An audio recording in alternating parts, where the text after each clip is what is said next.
So hopefully you can hear us loud and clear. Just to remind you, this is Blessed Radio. It's the Tuesday evening spiritual discussion program. The aim of the show is to introduce you to the spiritual knowledge in the light of truth, the Grail Message by Uprushin. And we have a new topic every week. The topic for tonight is the law of movement. The law of movement. And you're welcome to join us with any questions or comments. The number to contact us, our UK number is 079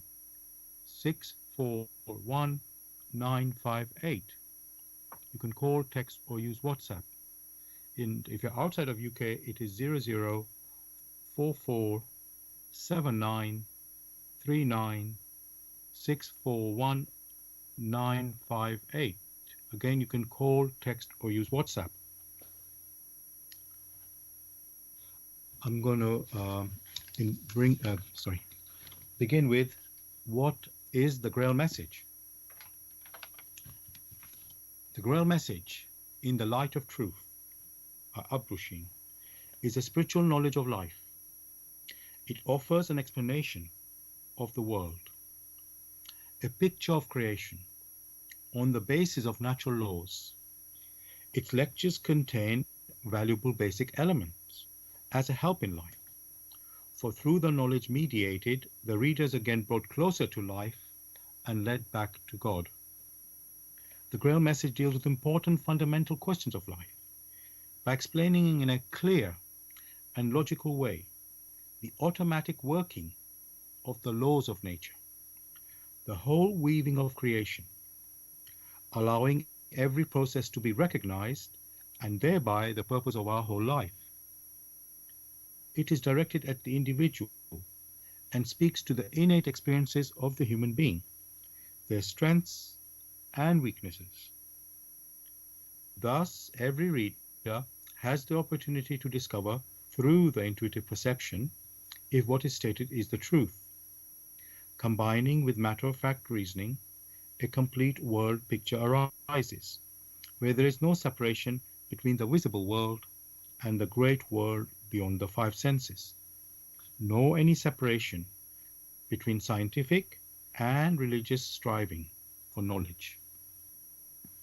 I'd like to give you a couple of quotes from the author of the Grail Message, Uprushin.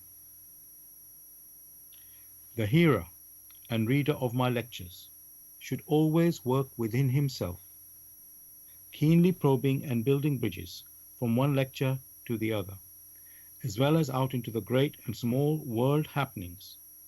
Only then will he be able to understand the Grail Message and find that it gradually shapes itself into one complete whole, without leaving any gaps. Again and again, in all the happenings, the reader will come back to the basic features. He can explain everything without having to change even one single sentence. The word of the Grail Message lives, so that it permits only those people who really carry the honest desire in their souls to find abundantly. All else is automatically rejected by it. For the arrogant and those who seek superficially, the message will remain the book with 7 seals. And I'd like to give you one more quote from the author of the Grail Message, Uprushin. I wish to fill the gaps which have so far always remained unanswered in the souls of men, and which never leave any serious thinker in peace if he earnestly seeks for the truth. So, dear listeners, just to remind you again, the topic for discussion tonight is the law of movement. And you can join in the discussion by contacting us on our UK number, which is 079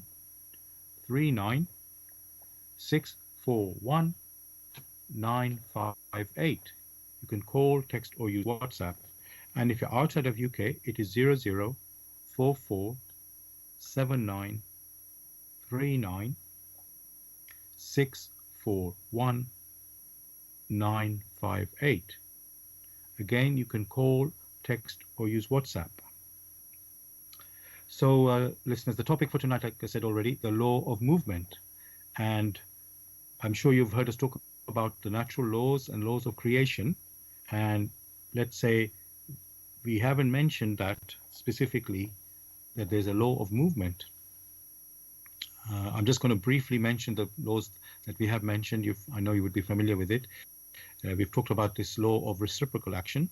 So we do an action, or well, I'll just say that we do an action, and then there is an automatic reaction brought about by natural laws.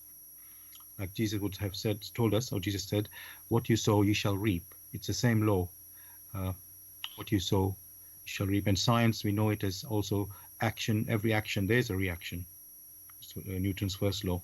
Every action, there's a reaction. And then we have another second law, which we've heard in our shows before, which is law of attraction of homogeneous species. Or you can hear in sayings, bird of a feather flock together. Or in a very simple way, we just say like attracts like. So similar races are attracted to each other. If you smoke, you're attracted to fellow smokers. All that what is similar, it's naturally attracted to its similar kind. So that's the second law. And then the third law, which we've mentioned a few times as well, it's the law of spiritual gravity. So what is heavy sinks, what is light rises. Of course, we know that from the physical, but of course, it's also spiritual. When you do something good, you feel light. And if you do something wrong, you feel guilty, and you have this heavy sort of burden on feeling of guilt. And that obviously doesn't have a physical weight, but it has you have a sensing of it when you do that. So you can feel light and you can feel heavy. So that's law of gravity there. And then today we were talking about the law of movement, which sounds, well, somehow related to what and yet it's something new as well. So Gregory, let's talk about the law of movement. What is this law of movement? The so-called law of movement, like you framed it, is a manifestation of the laws of nature which we just discussed.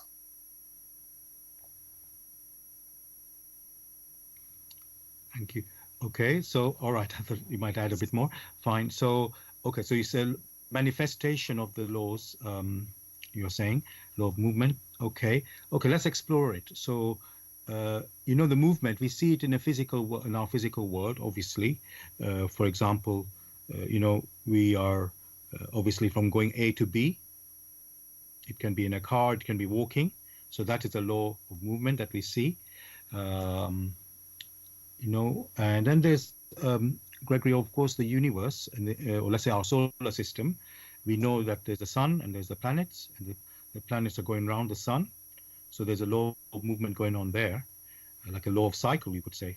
And when we think of the word cycle, automatically you think of the water cycle with the rainfall, well, let's say start from the seas actually with the evaporation, and then water going up into the air, and then of course with the rain it's coming back down again, and we see it going on. So that's a movement, a law of cycle, you could say, law of movement. And it seems to apply, Gregory, into the living world, and also the let's call it the non-living world, the physical, you could say the mountains and so, because they're not alive like we are, but it applies to that as well.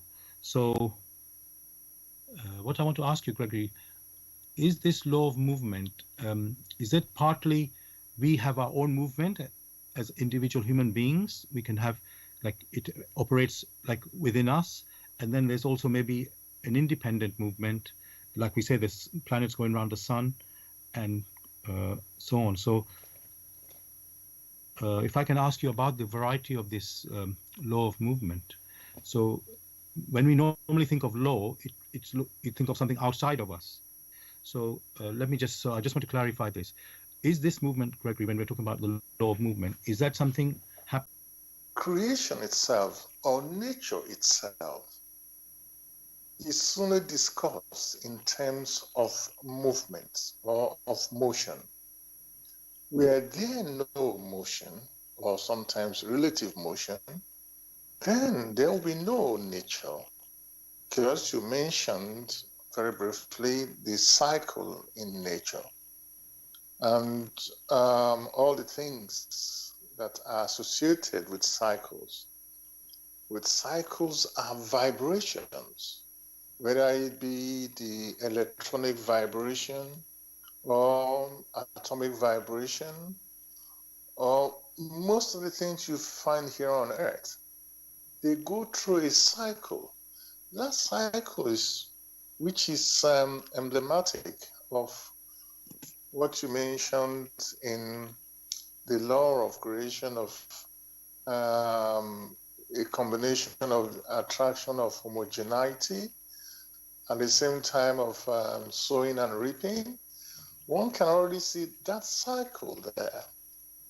So when the expression, the law of movement, law means there is a feature which persists at all time, is time independent, and that which persists, which never changes, we call it a law. Now attached to that law is the law of motion or movement.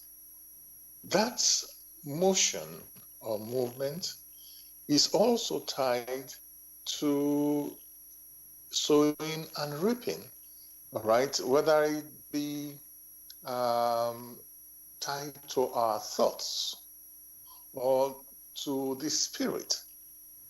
For one to be able to make a cycle, there must be movement. There is nothing which is intrinsically stationary. There is always a change from what it was before to a different state. So in the sciences, these movements are referred to as change of state from one state to another. It could be that state, it could be distance from one place to the other, it could be a change of vibration, it could be oscillations. Here we are discussing. You are in, is it Croydon or in the UK? I'm here in Belgium, in Brussels, and we have the electrical pulses which are vibrating. This is movement. So movement or motion permeates. In fact, life itself, the way it presents itself in nature, is movement. So these things are so linked and so connected. All we need to do is to put these things in the right perspectives such that we ourselves we achieve clarity and consistency.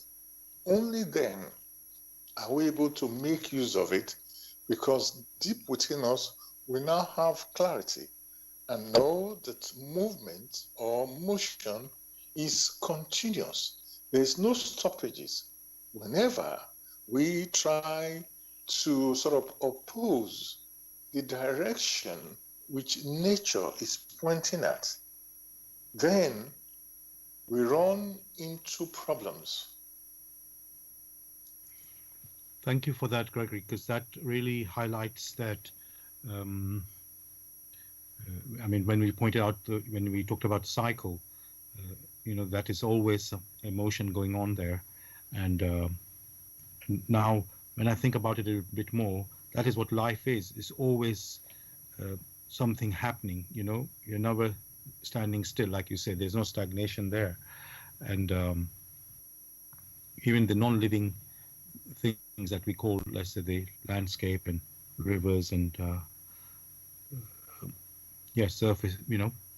Let's say the other planets. There's always motion taking place. So that's even though we don't call it life, but that is part of this creation. That's how activity happens. It's always active. And now, And I think what you pointed out was that this is uh, always constant. Um, so I guess that what that means is, let's talk about us human beings then, because yes, we are born on this earth and we die. So there's a cycle there. Uh, and yet we have talked that that's the, could say, the physical aspect of our life. And then we have also the spiritual, uh, which we may not observe that, but it's always active, because like you say, we're always having thoughts which we don't see. We make choices, and that's always that as an activity as well. So that, you could say, is a spiritual activity. Now, um, and we pointed out that this is all active activity of nature. So what I want to ask then, um, because in a way we have to work with nature if we're going to, uh, let's say, make progress or have success. So, Gregory, is there a way we can, um, because we have talked about in the past, we have free will. We can choose, to work with nature or go against nature. So, Gregory, how are we meant to sort of work in this creation that we live in? Are we supposed to learn and through observation, or is there somehow we can like tune in to nature?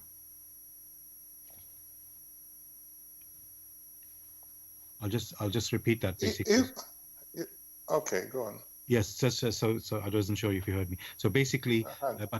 yeah. So I'll just repeat the question. Yeah. So I'm just wanting to ask you: we are supposed to work with nature? That's what I think I can quite clearly see that. And then, so are we meant to learn, Gregory? That's my question. To work with nature, do we sort of make mistakes and try this, try that, or is there a way that we can tune in and then work with nature in that way? Actually, like you mentioned, you find the way things have been interpreted, try this or try that. To some extent, that is possible in situations where things are done intellectually. One must separate the human beings on earth from the non-human beings on earth. Like a stone is of a different consistency. The human being on earth is of a consistency which is more of a union of different bodies. There is the spiritual consistency, which is much higher, and then there is the soul. That means the bodies that the spirit wears. And finally, here on earth, there is the physical body, which is itself of a different consistency. The way the inner parts of man, or the inner core of man operates, is that inner core communicates with the outside core of the physical body through the tool one may refer to as the human intuition. It does this in the process of experiencing. For what is valuable to the human spirit is that which it has experienced, so that it may make use of these experiences. And to do that, it is the physical body that now goes about Let's radio to broadcast. be able. That's gone down. Broadcast. YouTube. YouTube is okay. Yeah. Sorry, Gregory. just was dealing with something there. Um, Thank you for what you've said there. I want to, um, you've said we have to use our intuition and, experience. That's how we sort of work. And then the other thing you mentioned was that we must not be using our intellect, or at least, uh, if I understood you correctly, that uh, the intellect must not become dominant in how we sort of act on this earth. So it's like, yes, we need material things, for example, uh, but that we don't do material, whatever we do in our material ways, it shouldn't exacerbate, or it shouldn't work against our spiritual needs, you could say. So, and that's where I understand that intuition comes in, because the intuition is, uh, you could say, the voice of our spirit. It's really allows us to sense something more than what is material, what is happening in materially. So it's like, for example, we know if we harm someone, uh, it's something within us tells us, oh, this is not good. This is your, um, it's something, it. So let's say on an unconscious level, you don't have to be told, oh, this is not right. So that you could say is our inner voice working. And let's say sometimes that can be clear, but other times it's not so clear. And I'm thinking, with regards this law of movement, that's what we're talking about tonight. And you know, let me say, let's say we are brought up as a child, and then we learn to walk, and eat, and all these things that we do, uh, which we have parents to help us with that. Uh, and then when we, let's say, become adults, um, there's we are let sort of less, well, in some cultures they may not do this so much, but in general when we become adults, we are like let loose out in the world, and we you know practice our free will, how we want to be, how we want to live. And so some people, let's say, um, I'm trying to think of some materialistic things, but just to give that as an example. So let's say some people eat too much and become obese, which is happening a lot nowadays, and it affects their health, as we have seen. That happens now. And so, and in a way, sometimes we don't learn until like severe consequences happen. So I want to ask you, Gregory, because not everything you can be taught. It's like, you know, it's like you almost learn through the experience. And so my question is, Gregory, um, yes, with this intuition, are we able to like look at everything and assess everything, or is there part of us that we need to sort of grow through making mistakes? And you know, uh, yes, that's my question. So, are we always meant to use the intuition, or is it that we have to learn also through experiencing and making mistakes? The the discussion seems to be that there is no clarity what the intuition is supposed to do, and what the intellect has done so far. The key thing here is one has to understand the workings, or the way creation or nature has put it, such that the activity of the volition of the spirit arouses one's intuition. That perception is passed on to the back brain, from there to the frontal brain, and the frontal brain then processes it in such a way that it can be implemented here on earth or in the physical level. And the responses that accrue from that activity is also collected in the frontal brain, passed on back to the back brain, and then to the spirit. That cycle then is completed.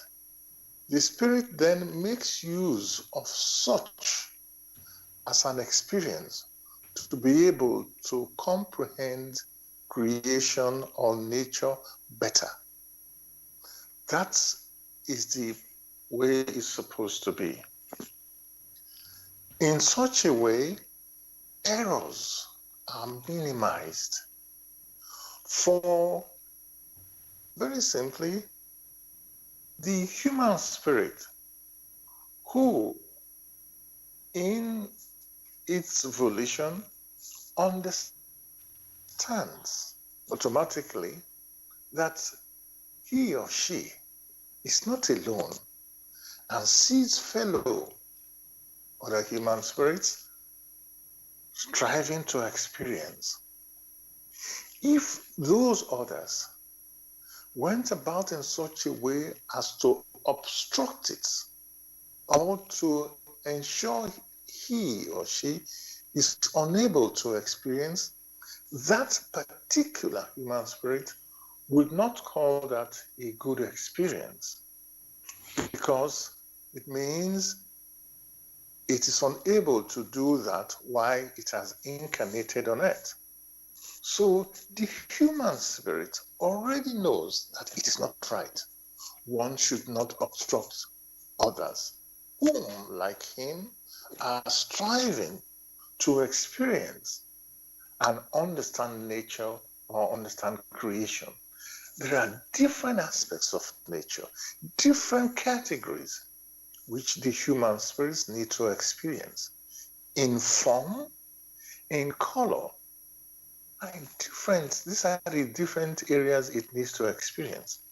And above all, knowing how to coexist with these same human spirits or what nature has provided.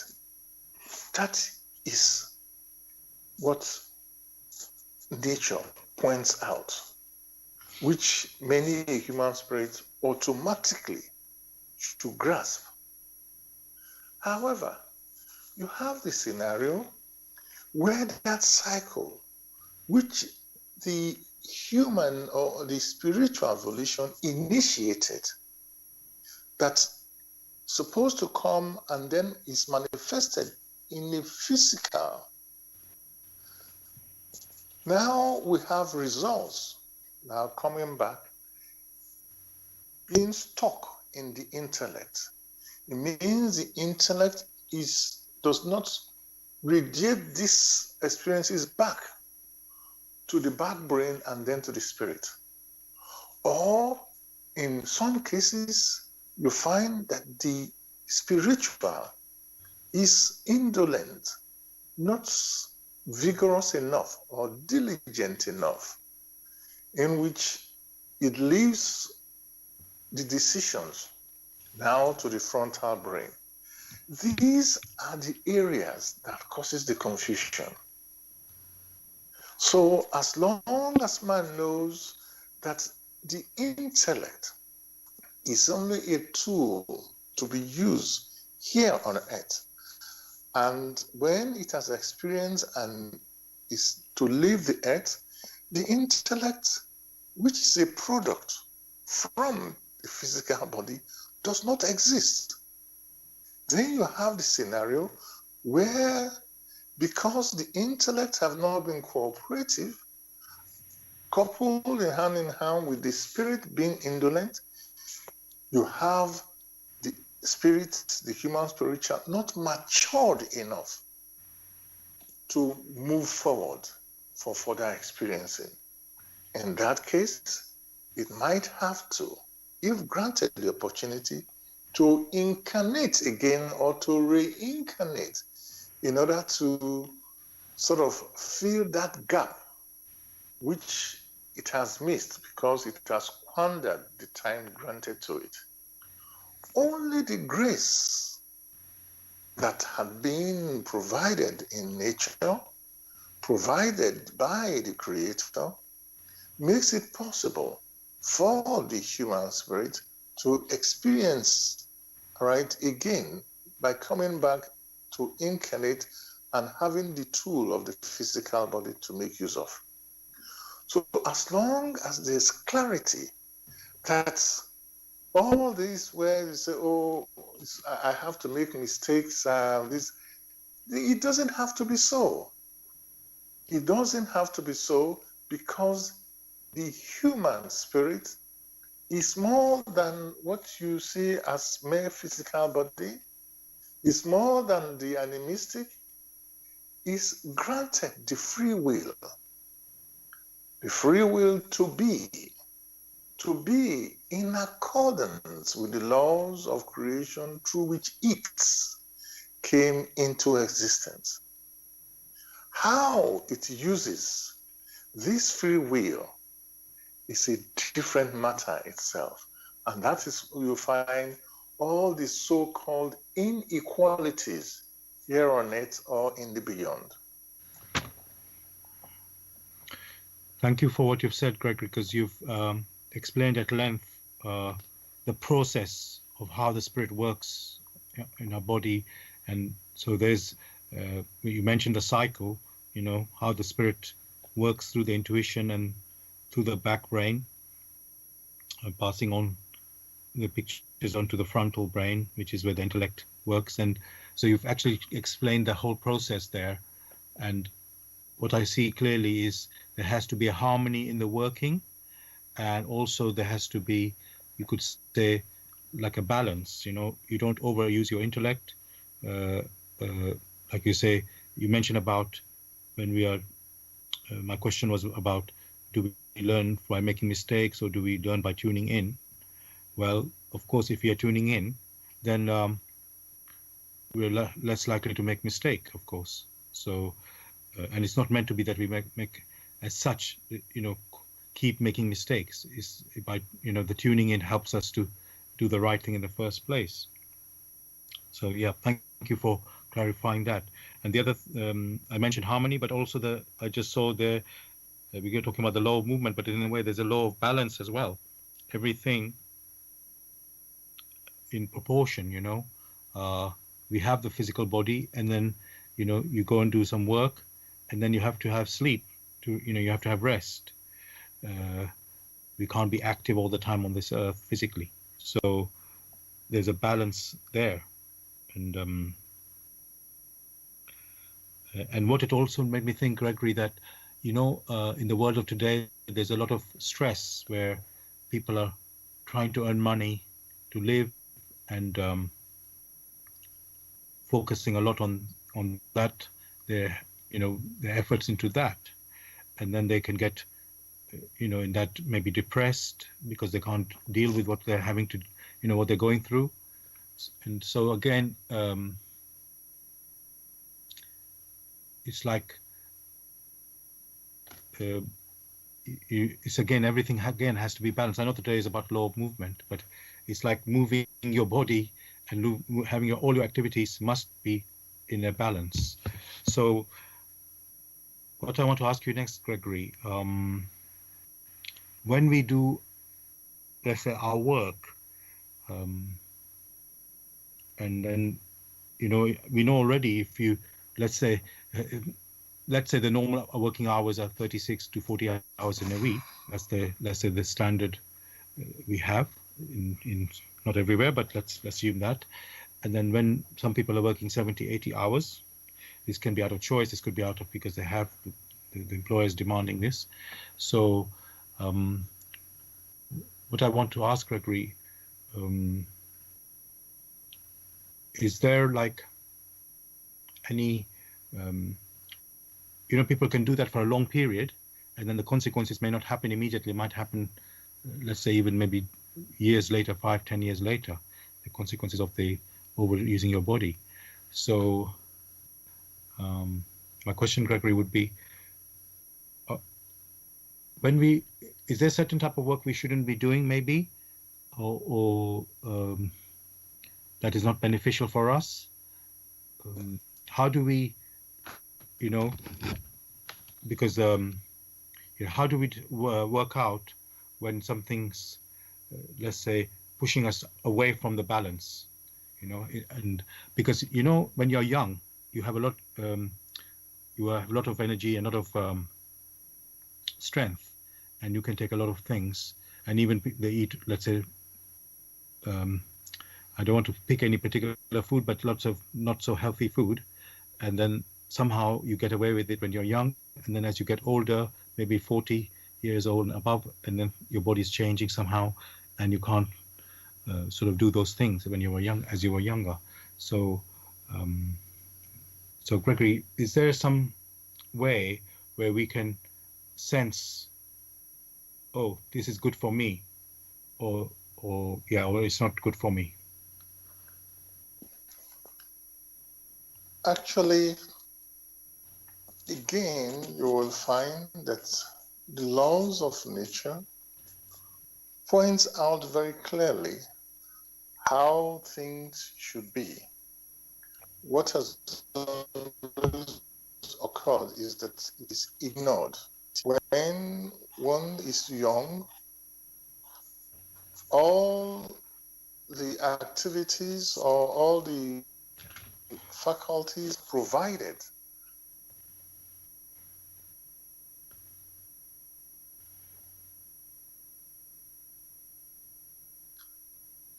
and one grows old because the body is a temporary instrument. It's not a permanent instrument.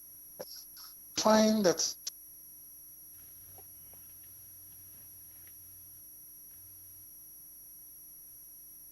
Just Gregory, I don't know if you can tell, we're losing your voice a bit. It's sort of, there's a bit of a gap. oh Yeah, I don't know if there's some connection issue. So maybe, well, do you mind just maybe repeating? some connection. Yeah, I can hear you now. There's no gap now. Could you just sort of Okay. start again, the answer? I said when one is the faculties of motion, the faculties which ties the soul to the physical body, these faculties are primed. That means they are working harmoniously.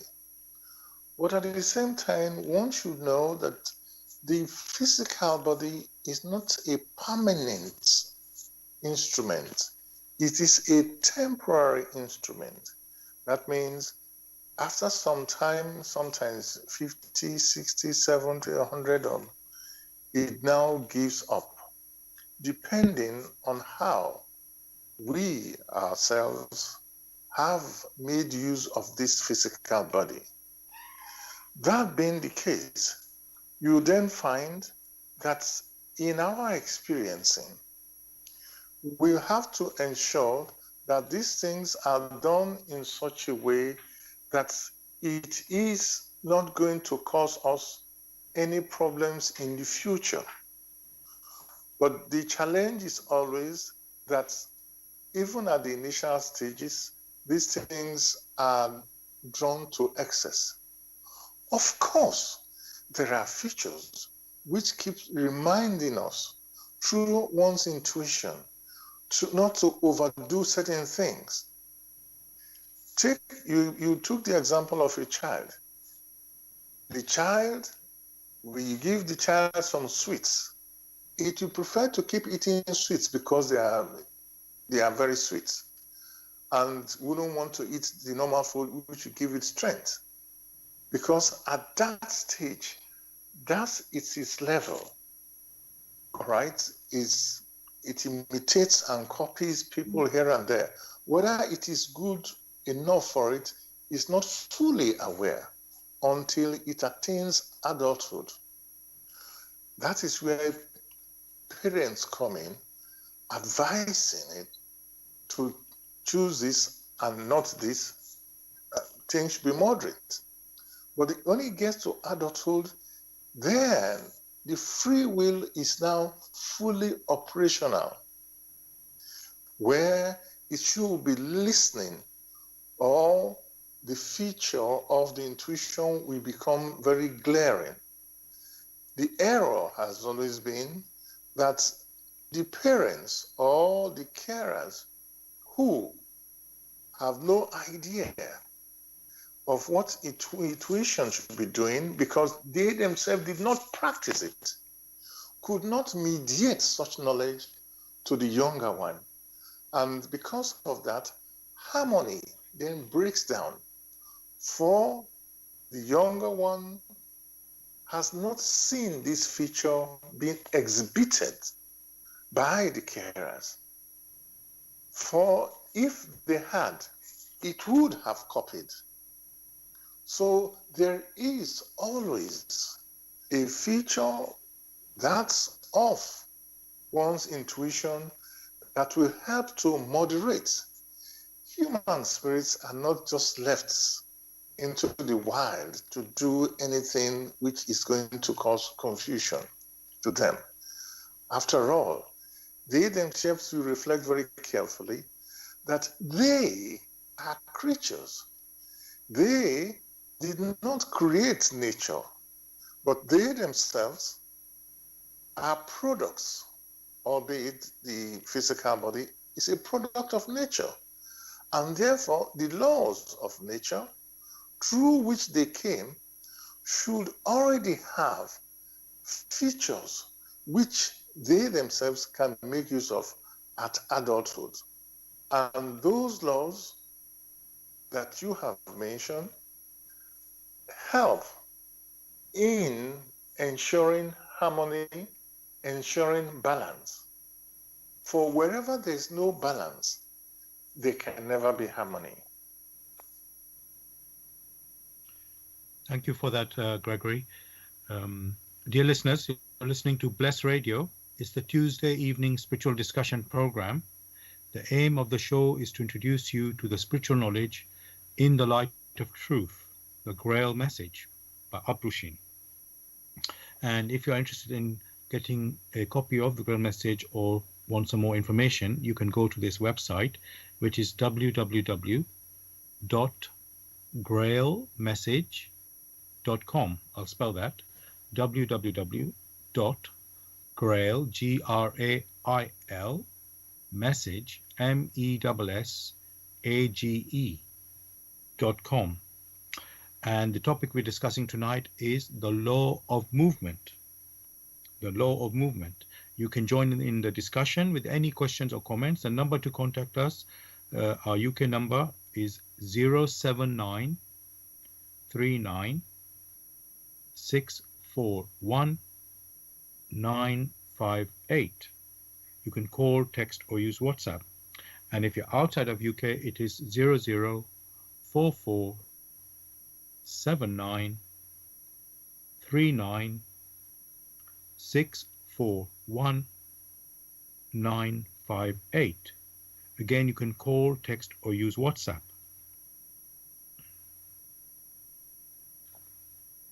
Gregory, I've got a question from a listener. We've been talking about this law of movement and, and how we are supposed to tune in or align with it. And I've given some example of, we talked about, living life in a balance, how it affects your health and so on.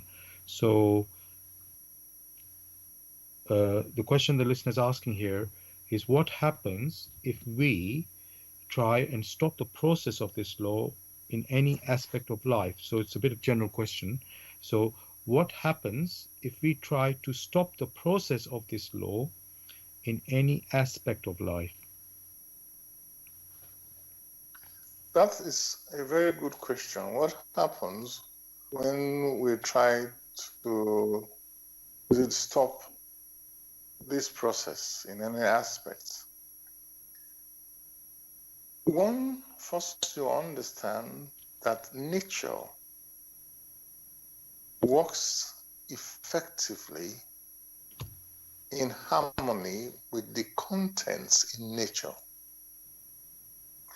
And therefore, if one strives to prevent that, it will sort of cause temporary stoppages.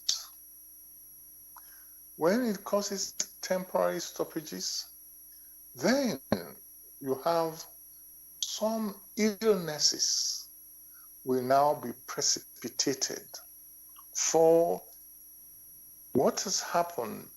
That energy, which should have been used for constructive things, is now being turned in the opposite direction, in which we have unintended consequences. There will now be precipitation, or which will now cause things like, maybe, will I say, one headache. Imagine the blood which is moving, circulating within the physical body, and somebody tries to stop it. What then happens? Imagine the scenario where, to be able to live continuously, you need to breathe in and breathe out. And someone now forces it in such a way that he breathes in without breathing out. Maybe they themselves can, have a good idea what it is like. Imagine that to live continuously, one needs to eat some food. And after eating, over the period, there is the, say, the urinary system and the other, where the waste are eliminated. Consider the scenario where either one tries to stop food intake or stop waste elimination. What will be the products? These will be illnesses, which illnesses will automatically cause such a personality terrible things along the way, if not instant death. So it becomes very clear that the processes of nature have been arranged in such a way as to grant the human spirit happiness. If, however, he or she turns against the processes of nature, then death, illness will be the results. Thank you for that, Gregory. How you illustrated that, it was so clear that the devil. You don't even want to think about the consequences of of such illnesses that could basically become fatal in the end, and it's just like you're trying to work totally against the natural system, and which can you can, yes, you might end up in hospital and so on, but in the end, the only way is to return back to how the system works and not try and work against it. So thank you for bringing that out. Now, we've talked about balance, working on this earth and having our spiritual sort of growth. And so what I want to ask, Gregory, we've mentioned, let's say, in a physical, let's say, aspect of our life cycle, we know it. You grow as born as a baby, then turn into a child, and go through school, and then start a job and family and so on. So that on the physical level, we know that, and of course the health you mentioned there. And so, what would be the spiritual activity on this earth that we are meant to perform? What is that in this in relation to the law of movement? Because physical activity is quite clear how we are active, and you can be overactive or you can be inactive in the physical way. What about the spiritual activity? how should that be on this earth in accordance with the law of movement?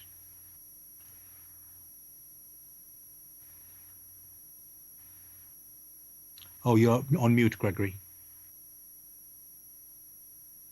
Sorry, I had to. Apologies. Yeah. At the beginning of our discussions, we mentioned that the volition of the spirit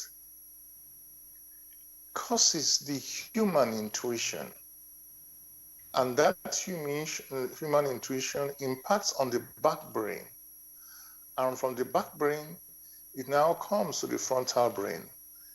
It is from the frontal brain you now have expressions of the physical body to carry out one movement or the other. That is how it is. If, however, we find that there's no cooperation from the intellect, or on the other hand, the spirit is too lazy, then the scenario now changes, and which leads to what some may refer to as doom, because there is no balance between the giving and the taking. It is the experiences that have been pushed back to the human spirit in return to its volition. It is those experiences that the human spirit uses to mature. For without those experiences, it has not moved from its position. So you can now understand how movement comes in, which movement one may refer to as a change of states. A change of states only means how it was initially and how it has now become when experiences reach it. Okay. Okay, just hold on a second, please. Gregory, I've got a listener who wants to join the show I think I'm just going to try and put you on loudspeaker. Okay, yes, we can hear you now. Just to ask, do you have a question or you want to say something? Yeah, I heard you talking about the law of movement. That's right. So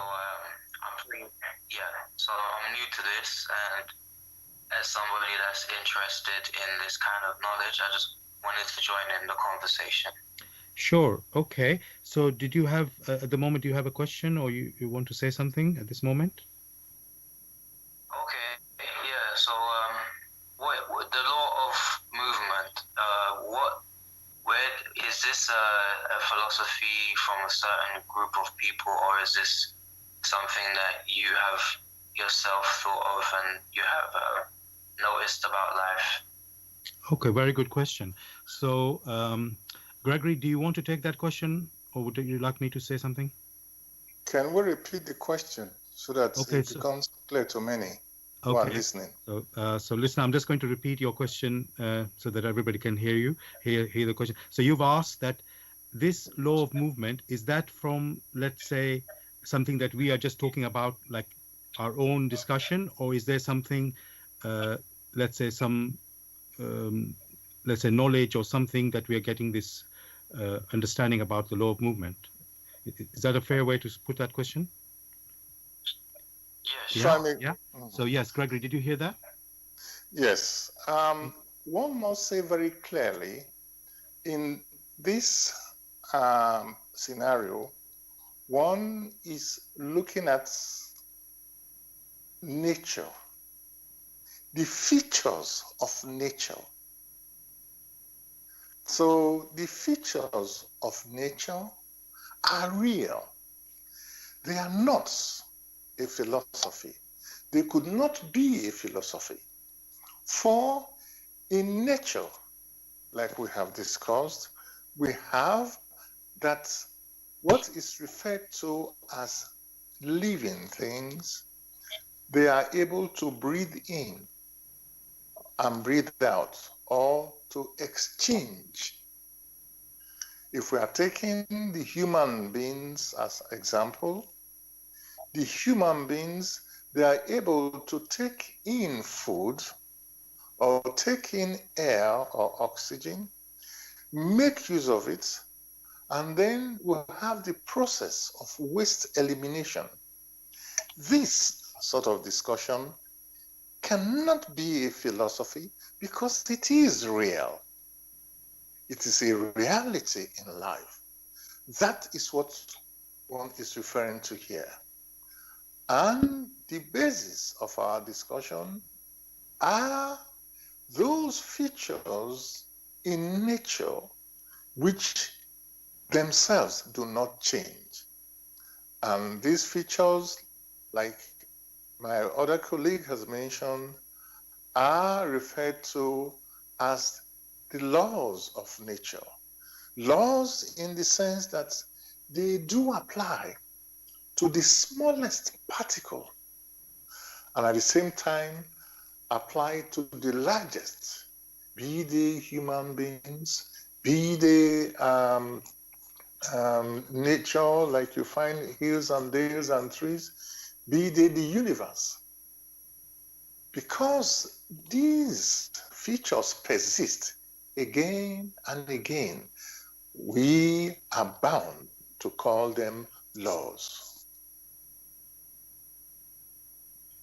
So, did you hear that? Just to check with you, listener, did you hear that? Yes, yes. Yeah. So, Yes, if I were yes. to add a little more, so basically, yes, our show talks about the laws of nature. That's every show we do the knowledge, which is what the aim of the show is, to introduce you to this spiritual knowledge, which we call in the light of truth, the Grail Message. So when we say that, somebody will say, "Oh, it's a particular religion or something." No, it's not at all like that.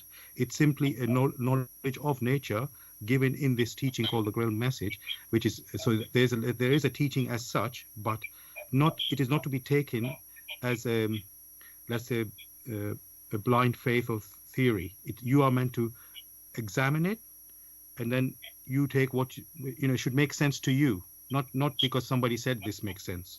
It has to be you. You have to align with it yourself.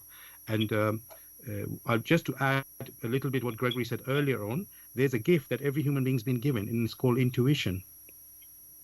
Your inner voice, the intuition. Everybody's got the intuition, and if you use your intuition, you can sense when, let's say, if somebody's lying.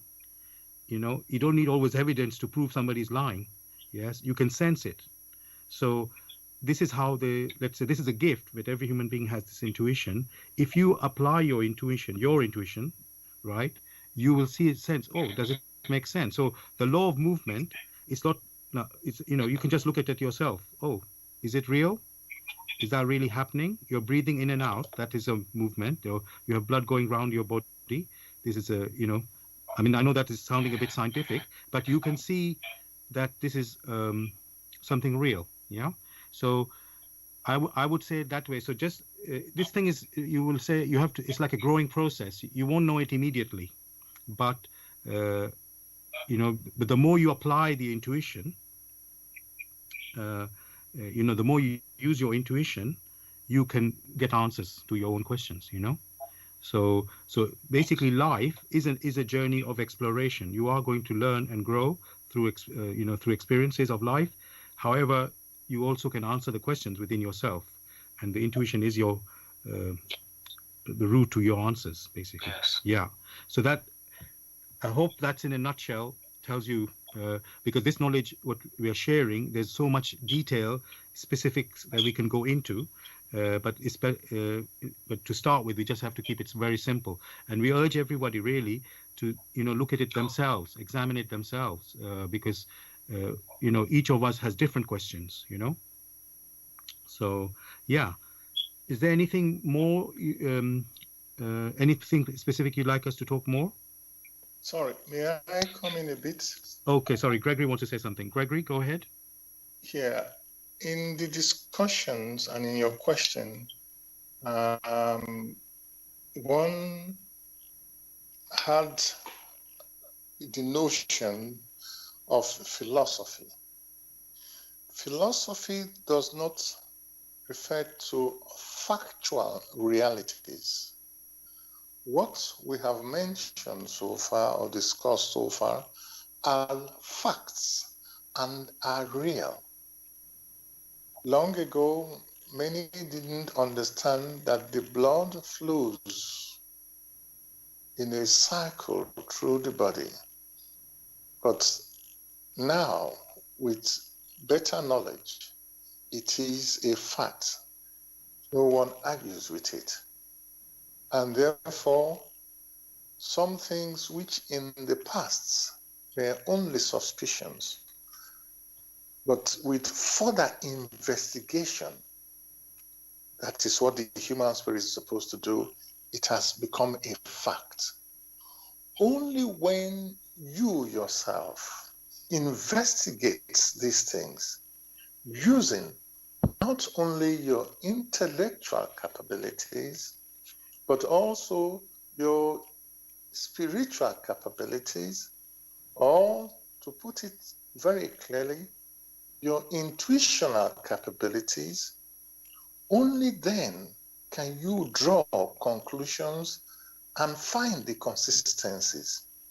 And at that point, you yourself will then reject all mysticism, all philosophy.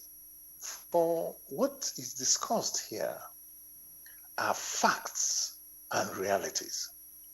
But you must prove that to yourself. Thank you, Gregory. So just going back to you, listener, did you want to say more or ask any other question? Yeah, so I wanted to know something more about the law of movement and how the law of movement affects the body and how the law of movement affects the soul or the spirit and how it all connects.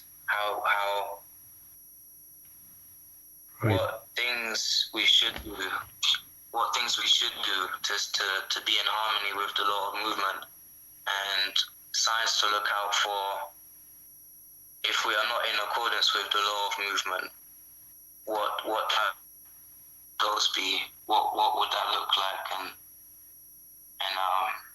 how can we, if we are in a place where we're not moving, because movement can be socializing, movement can be physical movement can be expanding your energy by doing certain exercises. Movement can be brain activities. Yes. But how do we balance? How do we get those things in balance? Okay, good. So, Gregory, did you hear that question? You're on mute again, Gregory. Gregory? Okay, maybe I'll try and answer your question. I think Gregory's on mute somehow. Sorry. Oh, Gregory, did you hear the question? Yeah. Yes, I had. I said, no need trying to repeat it because sometimes it's difficult to repeat the questions very correctly. Right. It may be best to just take one aspect rather than all aspects and examine that aspect very carefully. The aspect one may mention first is the spiritual aspect, and then the aspect of the soul, and the aspect of the physical body. So first, when one is referring to movement or motion, the discussion was that if one is referring to the physical body, we are referring to the state, the initial state of the physical body. If it is in a state of well-being, where there is a balance at the initial stage, then one must ensure that that state of balance is also maintained, is also conserved. For a simple example, take breathing, for example. for the physical body to function appropriately. In the case of breathing, one must breathe in, and at the same time, one must breathe out. One needs not go into details. If one breathes in and refuses to breathe out, that is left for many people's observation. Or the case where one breathes out and refuses to breathe in, you can already see very clearly what this will lead to.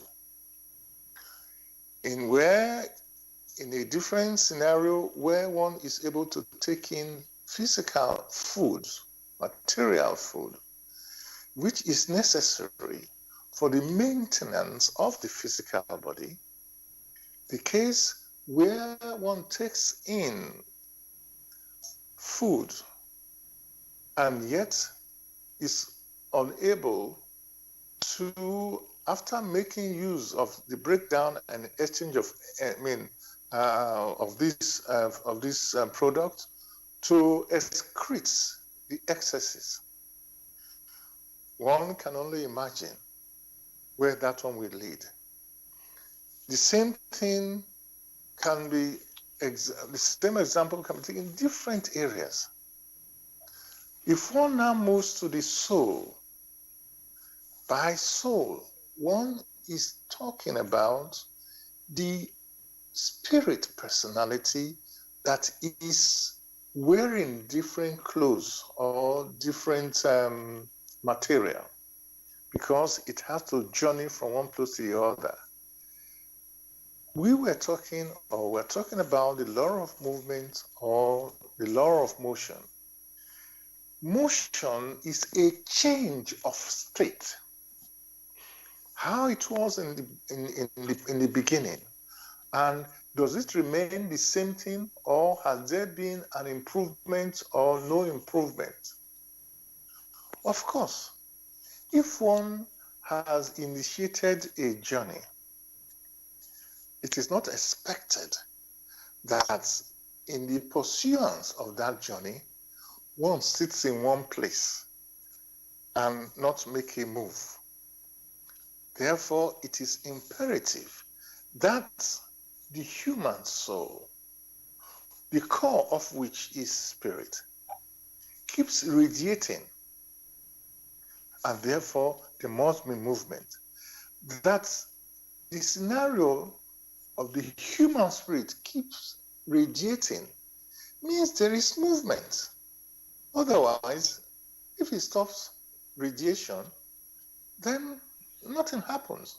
Or in the case where it is very lazy, you look at it very carefully. At the beginning, one say it's a child. The child doesn't remain in the same place. The child grows physically, goes to primary school, so-called, goes through the secondary, if it's strong enough, goes through the university. These are movements of different kind. And actually, for the child, you cannot have a child in one place and cage it. It will always find a way of jumping from one place to the other, because deep within the child is movement. And also, whatever we do, there must be continuous movement. You yourself can examine it and come to conclusions, but after very diligent examination. Thank you, Gregory. And listener, if I can add a little bit more, hopefully this is not going to overwhelm you with too much things in your brain. Just to say, I mean, you already pointed out the point about balance, right? Everything has to be in balance. You know it for your health.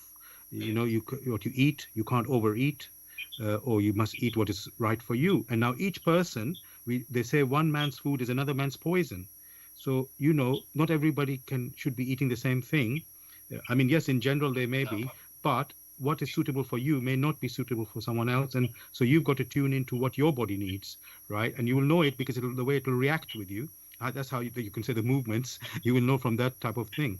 Now, there's other thing when we're talking about the soul or spirit. Let's say certain exercises people do, like yoga or meditation, right? That's just an example. Obviously, there are many types out there, or you can do karate and whatever else there's there. Lots and lots of things. You could say, again, I will say, we can never prescribe you must do this for you or something else for someone else. Each person must discover what is right or suitable for them, because let me say, in my case, when I did meditation with some other people who were introducing it to me, it had no effect on me, right? So, and I don't feel I need it for me, but some other people, it may be that that's good for them. So just like, so you can't make a prescription, oh, every human being, uh, there's certain things we must all do is eat and breathe. That is 100%. Nobody can avoid that. But in terms of, what is suitable, uh, you know, it's like you have to see what works for you, and your body will tell you, or your spirit will tell you, oh, this is not good for me. This is not working for me. So, like, that's why when we use this word philosophy, you can't make it absolute. Like, oh, this person, everybody must do this, right? And plus, if you think about it, um, uh, let me go to another completely slightly different angle. Let's say prayer, okay, which is generally understood to be, let me say, let's say in general, this is how people understand prayer, but in truth, that is not what is prayer. But I would just say, in general, people think that is begging God for what they want. This is basically what the meaning of prayer is, or how we use prayer, let's say.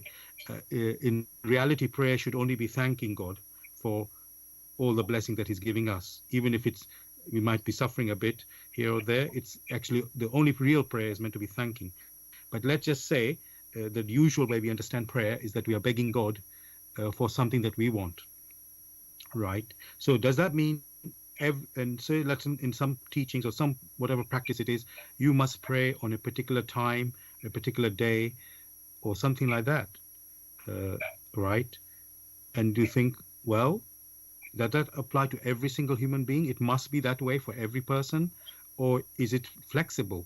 You know, it may be, and not only that. Can you imagine 100 people in the same room praying, saying the same words? Do you think it will come out with the same intention and with the same genuineness in the prayer?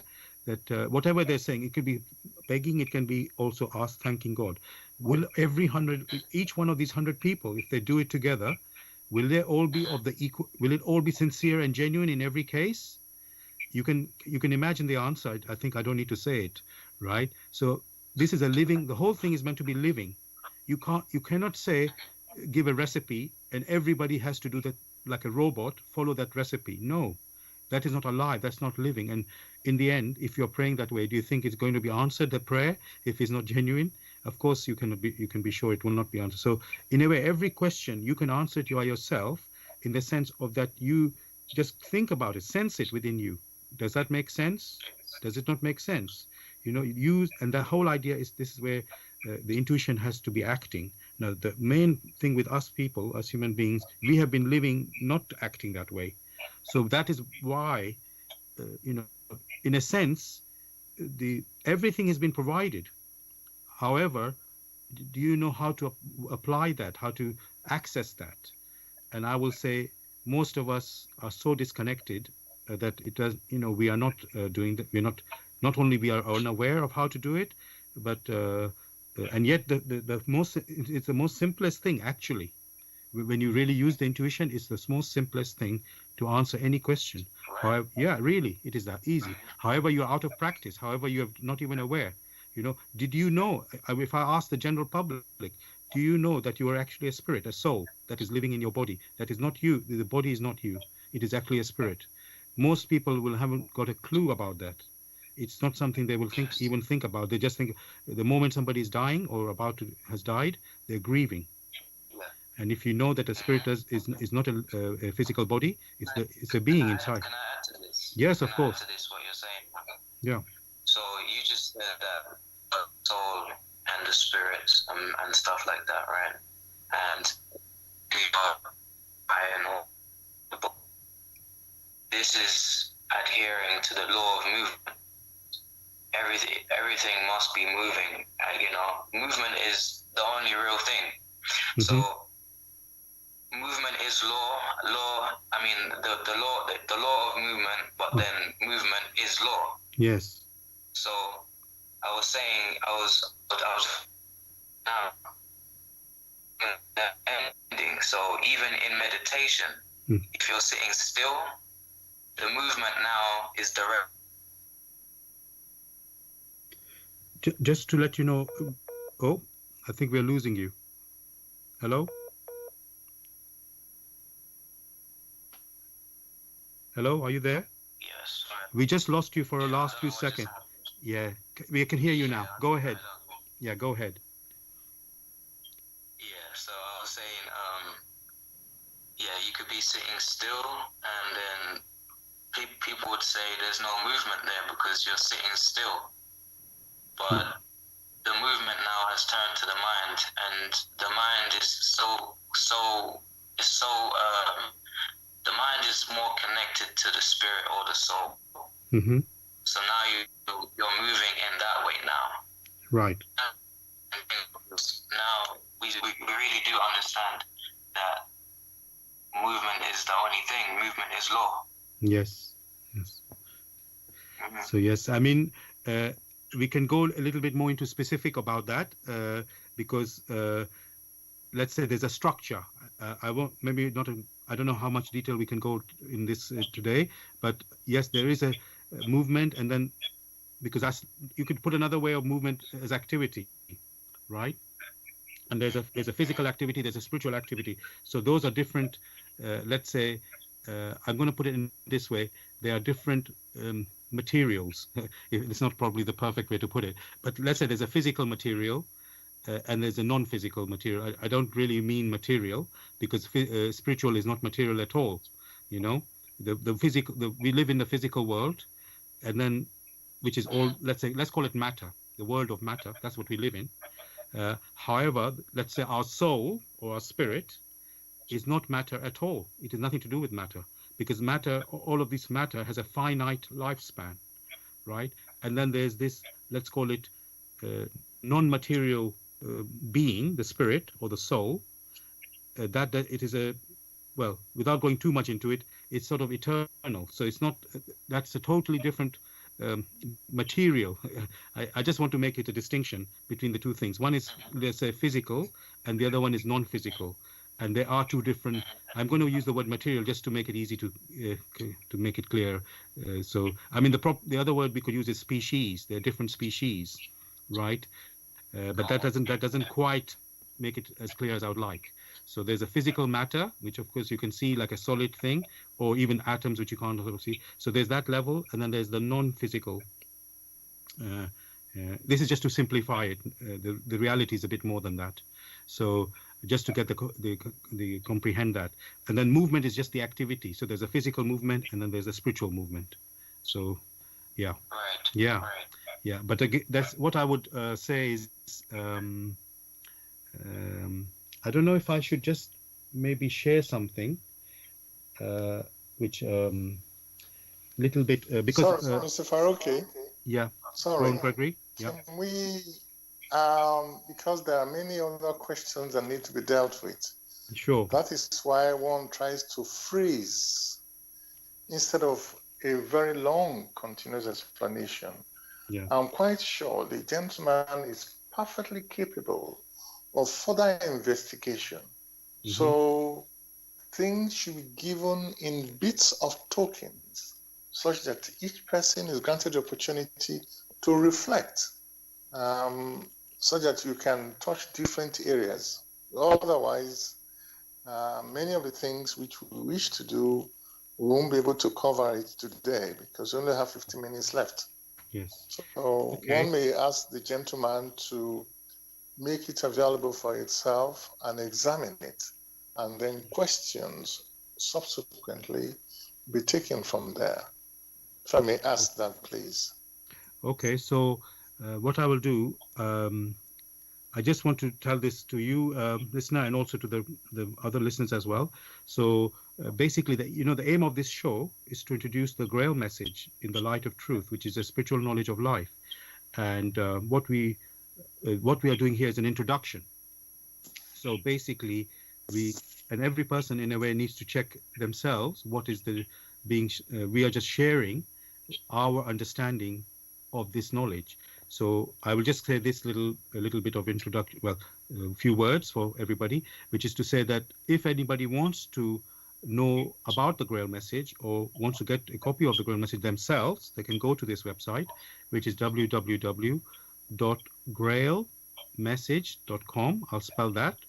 It's www.grail, this is GRAIL, message, MESSAGE.com. And the topic we are discussing tonight, it is the law of movement. And you can join in the discussion with any questions or comments. The number to contact us is 07939 641 958. That's our UK number, 07939 641 958. You can call, text, or use WhatsApp. And if you're outside of UK, it is 0044 7939 641 958. So come back to you, listener. Did you have anything else you wanted to talk about or ask? No.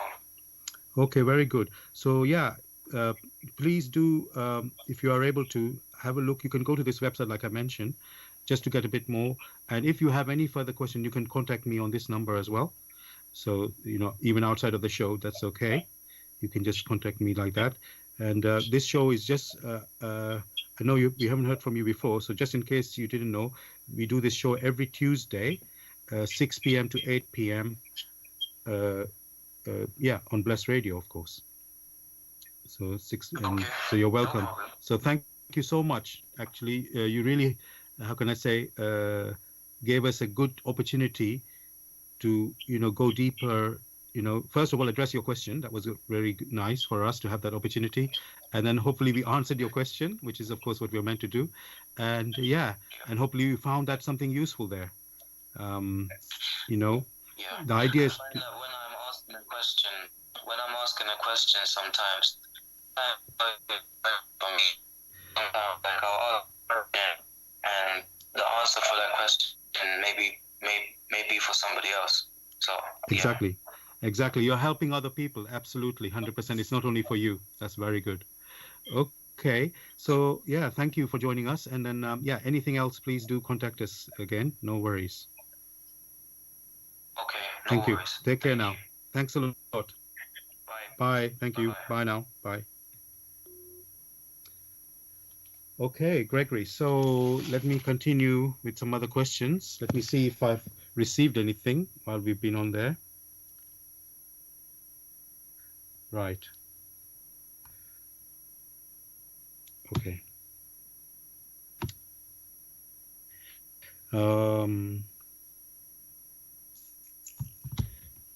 Gregory, I was wondering, should we read a little bit from the Grail message just to share with the listeners about the law of movement? Well, you may. Okay. So there is something, actually, it's in a way, it relates. I'm going to read, this is from the lecture in the Grail message, listeners, called Rigidity. And I'm just going to read the beginning of that because it seems quite relevant. And then there are other places in the Grail message we could also look at, but I just thought I will just start with this because it gives a good introduction to the topic for tonight. So this is from the lecture Rigidity in the Grail message in the Light of Truth by Abrushin. Everything in creation is movement, brought into being strictly according to the law by the pressure of the light. Movement produces heat, through which forms are able to unite. Thus, without light, there could be no movement, and therefore man can also imagine that in the proximity of the light, the movement must be far more rapid and strong than a vast distance from it. In fact, the greater the distance from the light, the slower and the more sluggish becomes the movement. In time, it may even lead to rigidity of all the forms which have already taken shape when the first movement was still more animated. The expression light in this connection does not, of course, refer to the light of some planet, but to the primordial light, which is life itself, therefore God. Following this picture of a great survey of what takes place in creation, I wish for once today to direct the attention to the earth, which is now revolving at a far greater distance from the primordial light than it did millions of years ago, because it has been increasingly exposed to the weight of darkness through men, who in their ridiculous and stubborn conceit, due to a one-sided overdevelopment of the intellect, drew away from God. The intellect is and will always continue to be directed downwards, towards coarse matter, because that is the purpose for which it is provided. On the assumption, however, that it should be able to receive absolutely undimmed all radiations and impressions emanating from above, out of the luminous heights. I'm going to stop there on that lecture, and there is one thing I want to read from another lecture, which is, Gregory, you mentioned that movement is also we can call it motion as a law of creation. So there is a lecture actually called Motion, a Law of Creation, and I just want to find something from there where I can.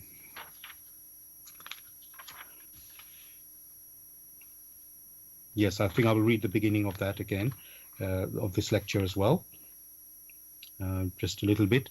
So this is a lecture from the Grail Message listeners, In the Light of Truth by Abrushin. So the lecture is called Motion, a Law of Creation. Look about you, men, and you will see how you have to live here on earth. It is not difficult to recognize the primordial laws in creation if you only strive to observe everything around you in the right way. Motion is a basic law in the entire creation, thus also on earth. Motion of the right kind. But it is just this law which has been disregarded and also applied in the wrong way. It was only through motion that everything could come into being. Upon motion, incessant motion, therefore depends the preservation and restoration of all that creation embraces. Man cannot be considered an exception. He cannot be the only one among the creatures to remain stationary in the midst of this animating movement, or go his own way without harm to himself. I think I'm just going to read a little bit more, and then we can continue. The intellectual goal of many people on earth today is rest and a comfortable life. To spend the last years of their life on earth in comfort is for many human beings the crowning of all their activity.